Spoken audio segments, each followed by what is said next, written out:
What is up, guys? It is Jayco back with another car talk. Today in my car, I have the very first ever guest. Look who it is. Hello, Miss Valentina. Hello, Mr. Jayco. What you doing? What you been up to, boo? Nothing. Today. Nothing. For those of you that don't know, Valentina is my girlfriend, soon to be wife, soon to be fiance. Welcome to the first ever car talk. Thank you so much for having me, Mr. Jayco. How does it feel being the very first guest? This is a big thing because this whole car talk thing is going to the moon. You know what I mean? So, I feel really, really special and honored that I'm the first person that you have on this. It's series. an honor to be over here with you as well. Okay, let's jump into it. For those of you that don't know, Car Talks is a series that I'm starting where I just boom hit record, no cuts, no edits, no nothing, just raw footage, straight talking.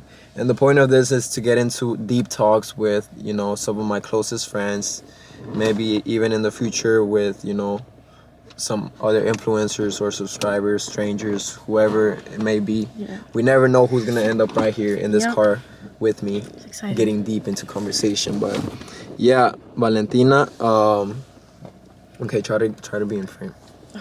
Okay, is there anything in particular you wanna go into first, or you kind of wanted me to just ask you questions? Yeah, just go ahead. You ask just me go ahead questions. And ask questions. Yes. Okay. I guess let's start with one of the hardest questions that everybody has to answer and nobody really has an answer to, is what would you say your purpose is in life? What would you say is your purpose here on this planet? I think my purpose here on this planet is something that God revealed to me when I was really young, and it was just to love on people and just to talk about my testimony to a lot of people. And even though back then I didn't know what my testimony would be, I later on found out in life, I went through a lot of things that kind of made sense, and now I'm helping a lot of people with mental health issues, with anxiety, derealization, depression, PTSD, panic disorder, etc. So yeah, I think my purpose on this earth is just to love everyone here, to be a follower of God, and yeah, to just spread love and kindness and awareness of mental health. Yeah, I don't think anybody should tell you ever what your purpose is. That's kind of something that you find out on your own. Mm-hmm. But I do believe that a really big purpose in your life is to help people through their mental health and so you suffer of this one particular thing called derealization. Do you want to just really quick explain to the people what it is, and then explain when you started suffering from it, and just go into detail? Okay, so derealization and depersonalization is these two things that I started dealing with actually 5 years ago, exactly today, on 4/20/2017. Basically, it makes you feel like you're not real. Depersonalization and derealization makes you feel like the world isn't real. So dealing with that both at the same time was really scary, because I didn't feel like I was real. I was really in this world. Basically, it's like you have like a glass door between you and I, and like it's really foggy and dreamlike. It's really scary. It's like you're trying to break out of it, but you really can't. So it feels kind of like you're like, I would say, like on drugs or like on a trip, but you're sober, so it's like scary, right? It literally feels like you're high, but like on a bad high. And that's what I was gonna get at. That I started dealing with that because I had a bad trip on an edible on 4/20/2017, and then that triggered it, and yeah, changed my life forever. But no, yeah, it's been really tough, and derealization and depersonalization aren't talked as much, because it's not really, it's a common mental illness, because it's like anxiety is what it is. It literally is just built up anxiety in your brain, and it causes you to have derealization and depersonalization. It's a symptom of it. So a lot of people deal with it, but they don't know what it is. They don't have a name for it. So whenever they deal with it, they think they're going crazy, because it makes you feel like you're going crazy. You have intrusive thoughts. You have really crazy thoughts that make you feel like you need to do crazy things, like jump off a car, which I had before. I've had my brain tell me to jump off the car, jump off a fifth floor building, because I felt like I was unstoppable.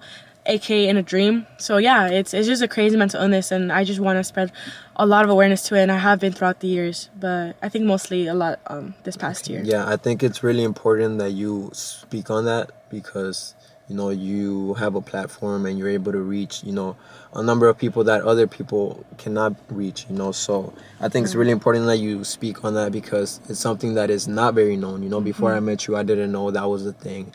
But I'm sure there's a lot of people out there that are suffering of it or have suffered of it and don't know what it was, and they just kind of go about their lives trying to live with it.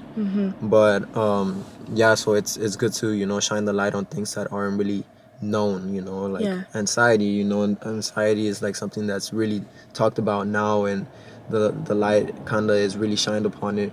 But before it wasn't. Like if you look back at the time that our parents were born, they didn't know anything about that. They never really like made an effort to how do you say, you don't cure it, Like, but you like like treat it to treat it. There you go. and help They themselves. kind of just like lived with it, and then boom, it passes on to their kids, and now their kids are stuck with it. But yeah, I really appreciate you shining a light on that, because it's not easy, because a lot of people can be like, we're like, bro, like what even is that, what is she talking about? And so you might have a lot of people maybe not interested because they don't suffer of it, but it's so worth it, because you have the few people that are listening and appealing to you, and they feel just comfort in knowing that somebody else, especially an influencer, is suffering from it. So I think that's really good. That's why I think that your purpose in life is to bring light on things like that, mental health and all of that. Is there any other mental health things that you suffer with? So when I went to the psychologist back in 2018, I think it was, I got diagnosed with, I think, 7. It was derealization, depersonalization, anxiety, panic disorder, depression, PTSD, and I forgot what else. But I think it was just 6, if anything. But yeah, it was really, really bad. And I think one of the ones that I dealt with before anxiety, because I never dealt with anxiety prior to me having a bad trip in 2017, it was depression. I felt a lot of depression on me since I was, I think, 11 years old. I tried to end my life at 11 years old. I had a lot of suicidal thoughts. And then, and that just continued. And when I had derealization and depersonalization, it just made it worse. And I tried again in 2019 to end my life. No, wait, 2018, sorry, to end my life. And yeah, long story short, I went to the psych ward. It was a lot. It's a lot of details. But yeah, I don't know if you want me to. Okay. Yeah, I think it's really important that you mention your age, because having suicidal thoughts at an early age, like 11, I feel like parents will be like what are you having suicidal thoughts for? Like, you're so young. Like, literally, I do everything for you. I feed you. I do all this for you. You have no responsibilities. But the truth is that kids can be depressed just as much as adults can be depressed. And so it's really important that you say that, because there might be some young people out there, or some moms and dads that are watching this, that are going to be more understanding of of somebody, of their kid or their brother, whatever it is, having suicidal thoughts, and instead of bashing them on it and questioning why they have it, they'll understand to help, and try to help them and guide them through it. But so you said it started at 11. How did you did you ever make an effort to deal with it or talk about it, or how would you say you got past it and didn't act on it? So yeah, at 11 years old, I remember just being in my closet. It was really, really vivid. I had this thought. I just wanted to end it all, and I was gonna, like, I literally had a knife, and I was like, I can't do this anymore.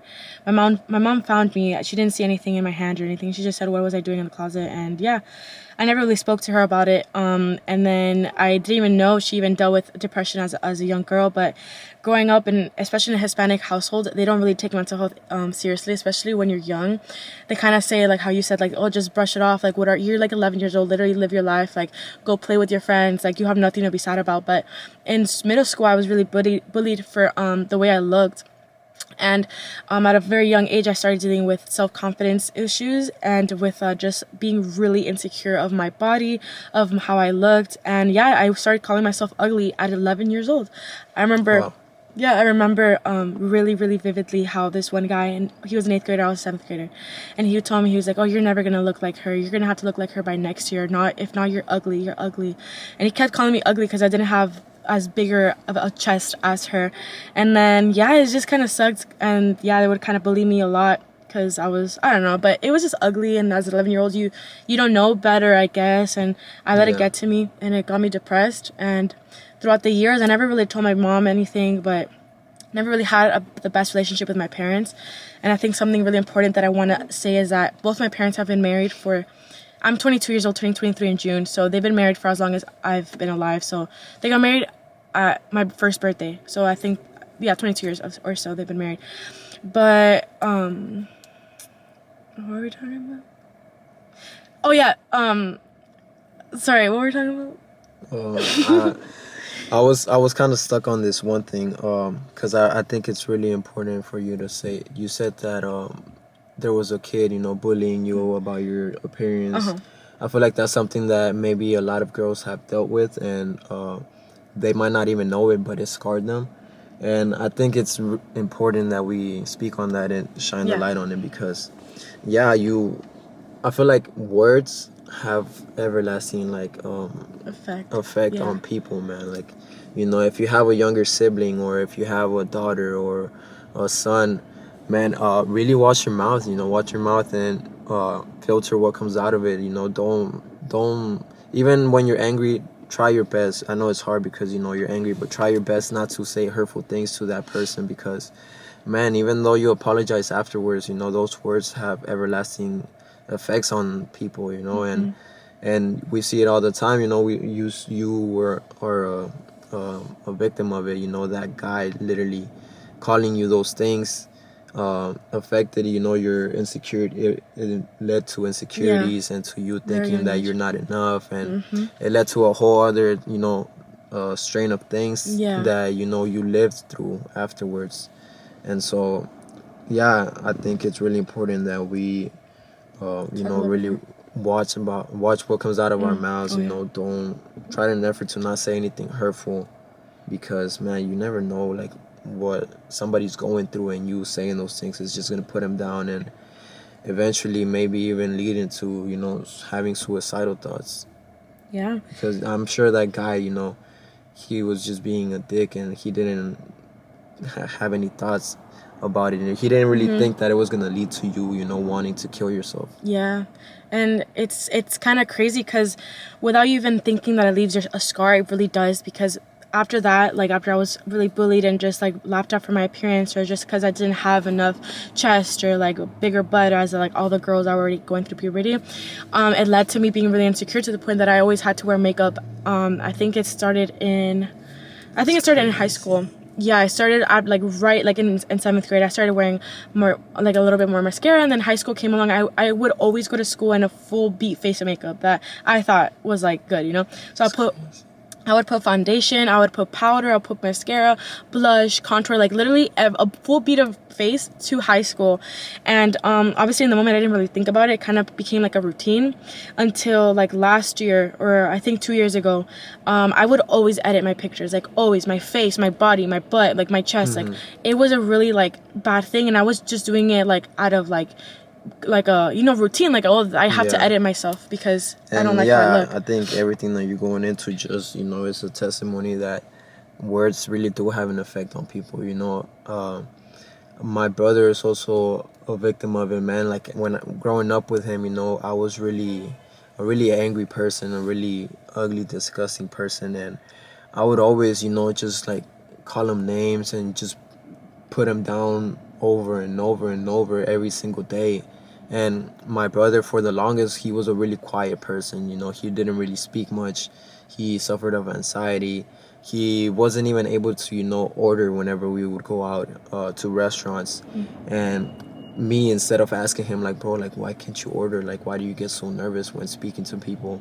Instead of trying to help him, I would push him down even more. Like, I'd be like, bro, like, just talk. What are you doing? Like, bro, like, open your mouth, speak up. But really, you don't know what that person is going through. And him being quiet and not being able to answer, and not being able to communicate with people, was an effect that happened from me, you know, constantly bashing him, you know, like every time that he would speak, I would put him down. So obviously he wasn't gonna want to speak. Yeah. And so, you know, the same thing happened to you, you know, that guy. And it's so crazy how so many years later you still remember those hurtful things that one guy told you, you know, Yeah. even though it's been years.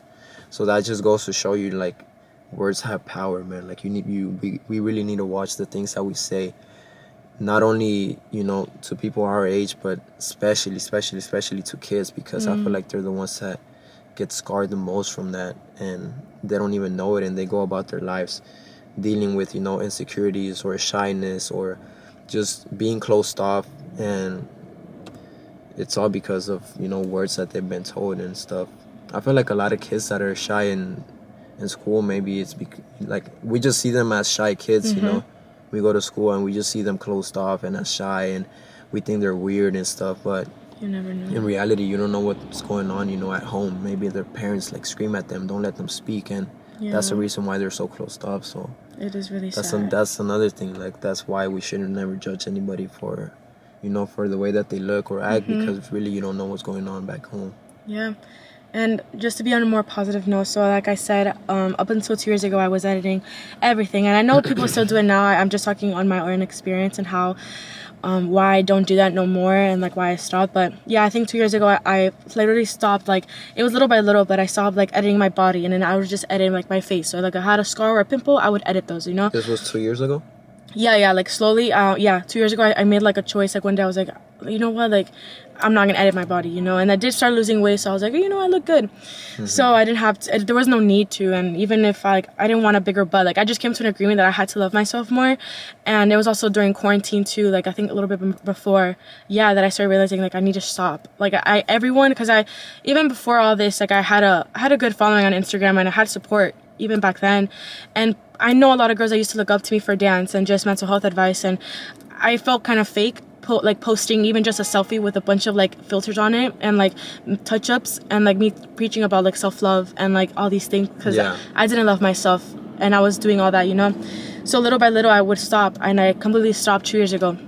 And I just learned to love myself more, to just accept myself for who I am, and that I really am like God's daughter, and God made me in his image, and it made me just realize that I am the way I am because of him. And you know, so started to love myself more. Yeah, like honestly, being out here in LA has taught me that everybody has insecurities, no matter how good looking. Social media is fake, like literally is so fake. People put up just their best like memories or like face on social media, but in person it's like they're human. Like we deal with things and people don't like talking about it. It's real. Like mental health issues and just problems are real, even with influencers, even with celebrities. Like it's a real thing. Yeah, like I've seen, like, bro, like I've met some of like the best looking influencers out here, and I'm talking about guys, because and I see them and I'm like, bro, like this dude is so good looking, and yet he's still like insecure. Like it's to the point where like I used to be like, man, you know, like I wish I looked like him, like I wish I looked like that dude. And then, you know, I get close to him and I get to meet him, and you know, this guy is just as insecure as me, if not more. And it's just like a person that you think you would want to be like, and you know, still has insecurities, is just crazy to me. But yeah, that just goes to show you that everybody has insecurities. You know, it's just about being able to accept yourself and kind of just, you know, realize that nobody's gonna be perfect, and that really our bodies are just, you know, not really what define us. Like the real beauty, and I know it's cliche, but it's inside, man, because you have so many good looking people out here that you get to meet them, and inside they're just, you know, not the best, I would say. Yeah, and then something that I just thought of back in, I told you guys that in quarantine is when I started to realize, and I stopped editing my body, my face, and everything. Because of that reason, because I stopped, I got a tattoo on the side of my leg. I don't know if you don't edit these, right? You can't pop up a picture, but it's on my Instagram. Like, I'll just repost it whenever he posts it. I put self-love, just a reminder to like always love yourself, and to remind myself the dark place I got myself out of. And yeah, because of that reason, I stopped editing. Not only editing and like my face and my body, but I stopped wearing too much makeup, because one day, like, I was just like, you know, I need to love myself in every way, like without makeup, with ugly hair, with pajamas. Like, I would try my best to impress so many people, get attention from guys, and it was so bad. Like I did not love myself at all. Yeah, I'm thinking. I feel like a lot of people, especially the younger audience, they see us and they're like, okay, you know, well, it's easy for you guys to, you know, say those things because you guys are good looking or this and that. At least that's what I would you know say whenever I would watch, you know, influencers speak on things like this.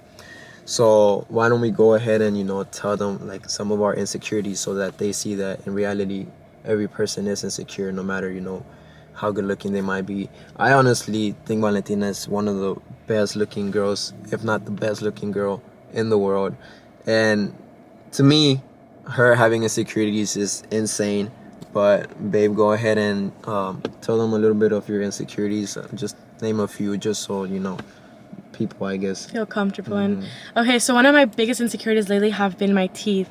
In 7th grade, I got braces, or I think 6th grade, and I never wore my retainers after I took them off, so it started shifting even more. So my bottom teeth, I'll literally show you guys, like they're really messed up, and then these teeth are like going on top of each other.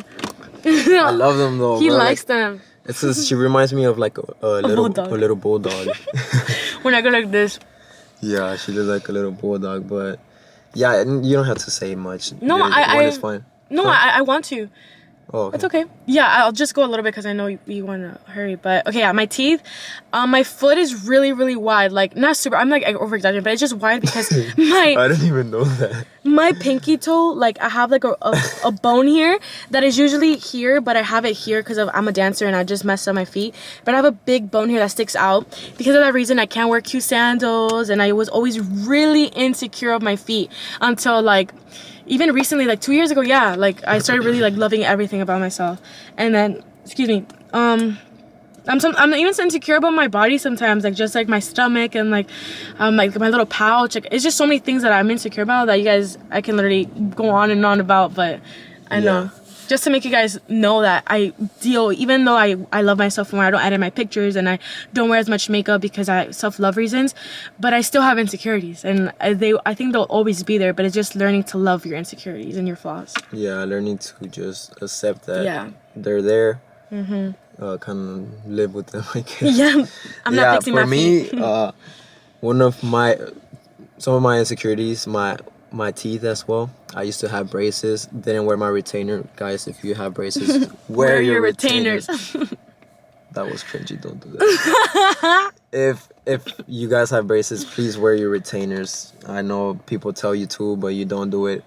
I'm telling y'all, man, do it. Y'all are gonna regret it so much. But yeah, my teeth are kind of like crooked. I kind of wanna, I don't know. But the thing is that I don't want to get braces because we're already old. Like we've talked about this. Like we don't want to get braces because we're already kind of old, and so I don't know. But it looks good on some people. So Yeah, it doesn't look bad. I don't know.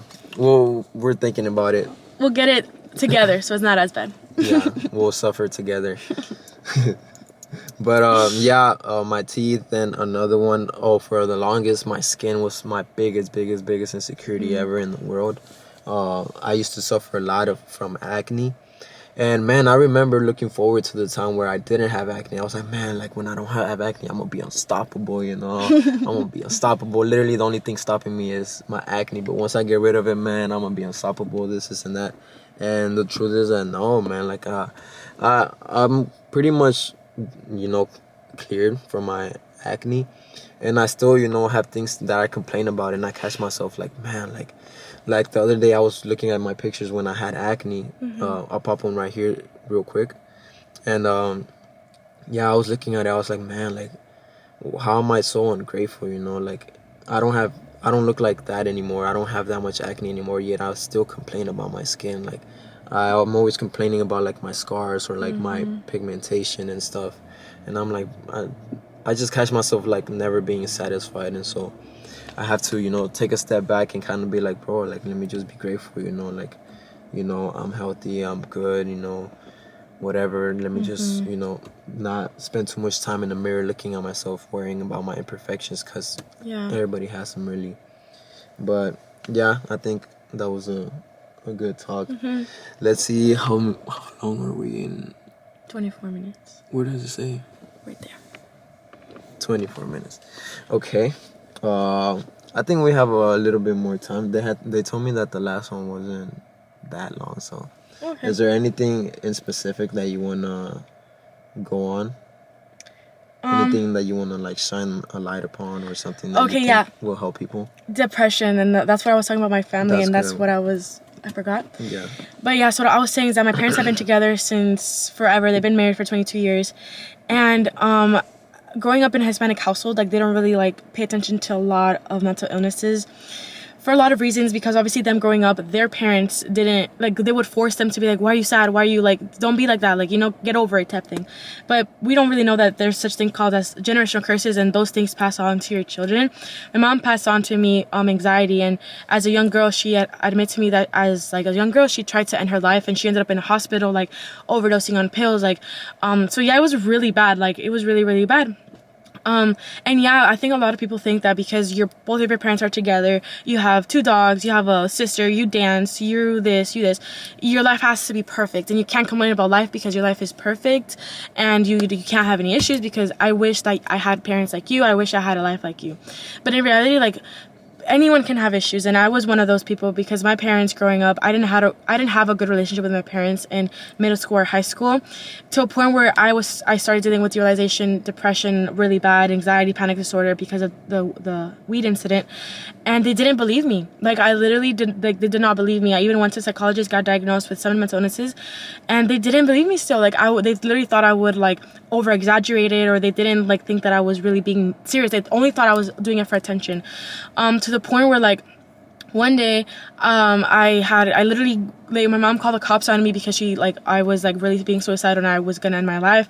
She called the cops on me. I went into the cop car. I had no phone. They handcuffed me like a regular like criminal would be in a cop car. I couldn't have my phone. They handcuffed me to the back of a cop car, and I had to go to a mental hospital. That traumatized me so much, and I was, I think, 18 years old. And yeah, it literally made it worse. It made my depression worse. It made my anxiety worse. It made my derealization worse. And back then, I don't like to say hate, because I don't think I ever hated my parents. I just really, really disliked them for doing that to me, because I just wanted them to listen and to see me.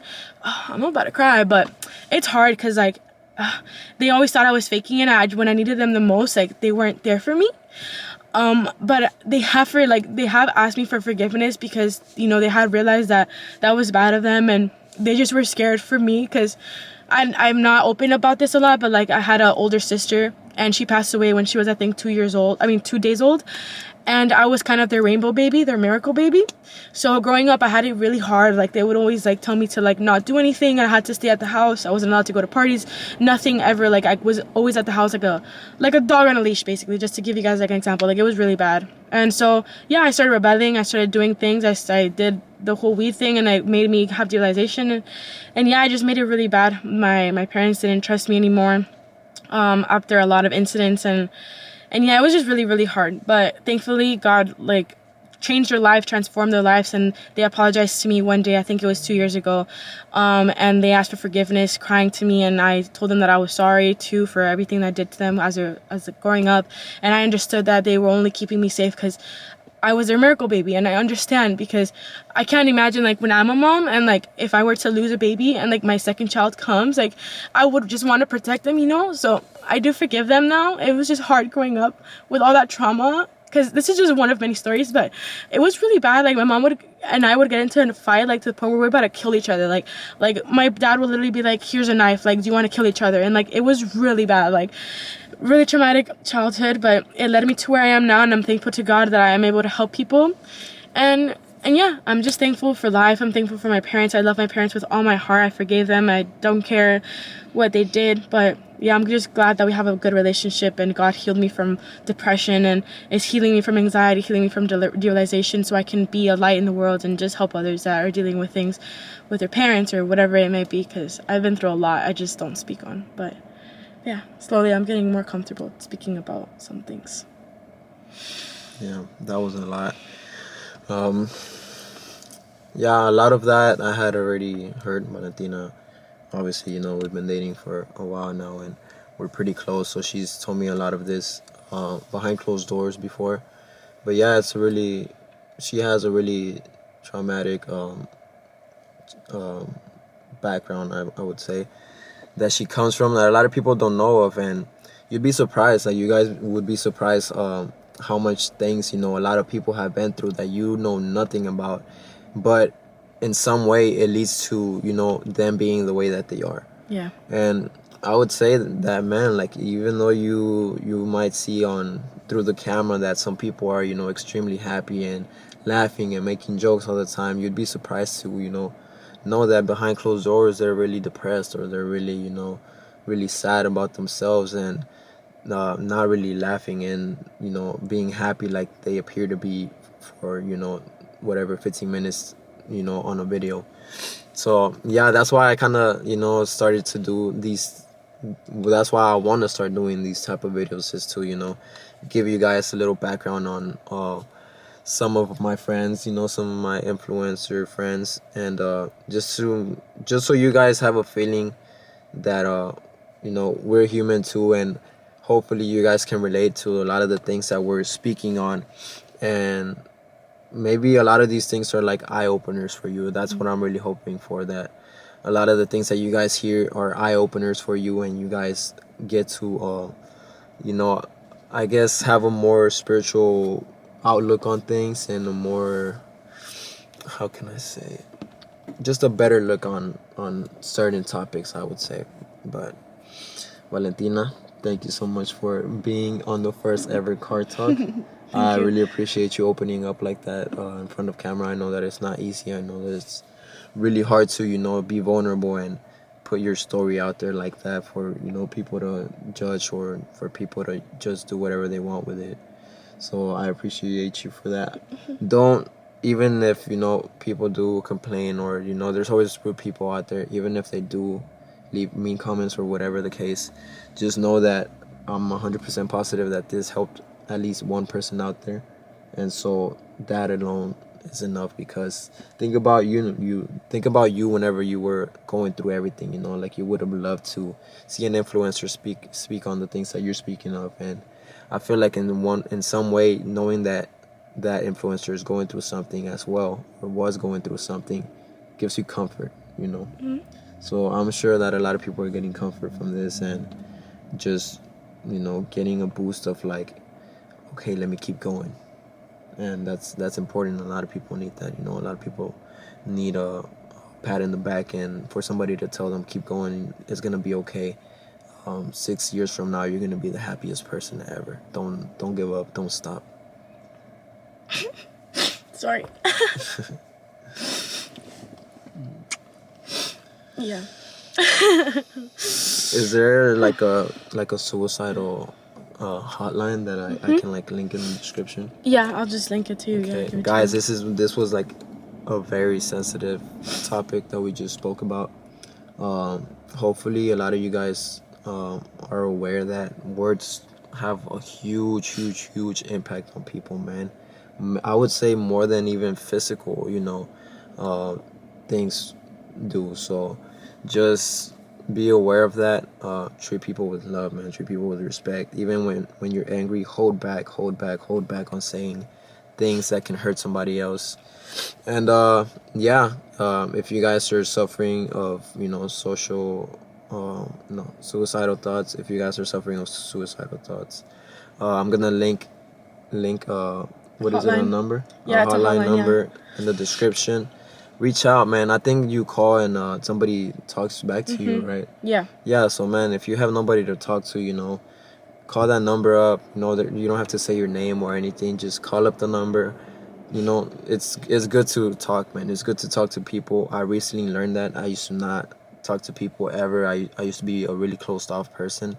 Recently, I learned how to open up, and man, it helps so much when it comes to healing from things and realizing things, man. It helps you realize so many things. So I would 100,000% suggest it. Call the hotline, speak to somebody, Even if you're comfortable talking to friends or family, or like even reach out DMing to us. Like, I know we get a lot of DMs, but like, you never know. Like, I'm always looking through my DMs. I try to help as many people as I can. But if you ever want to see me personally, like, talk more about things on TikTok, on even Instagram Live, or like, whatever it may be, YouTube, like I want to do that. Like, I want to be more open about it on social media and just help more people and just post more about it too. So yeah, you reach out. Like literally, don't be scared. I'd rather you be alive than like not alive. And Yeah, I'm gonna push Valentina to post a lot more about social anxiety, derealization, and depersonalization. About all those mental health or mental issues that she deals with. If you guys are interested, go check her channel out. She's gonna be uploading videos like that over there on her channel. Link is gonna be down in the description. Once again, man, thank you guys for watching. Thank you for your time. I know these videos are kind of long, but hopefully you guys enjoy them. Let me know who you guys want next on this card talk. Once again, Valentina, baby girl, thank you for being here. Thank you for being Thank you for having vulnerable me, and babe. for opening up that like that. Of course, I want to help people. I love you. I love you too. All right, later, guys. Bye bye.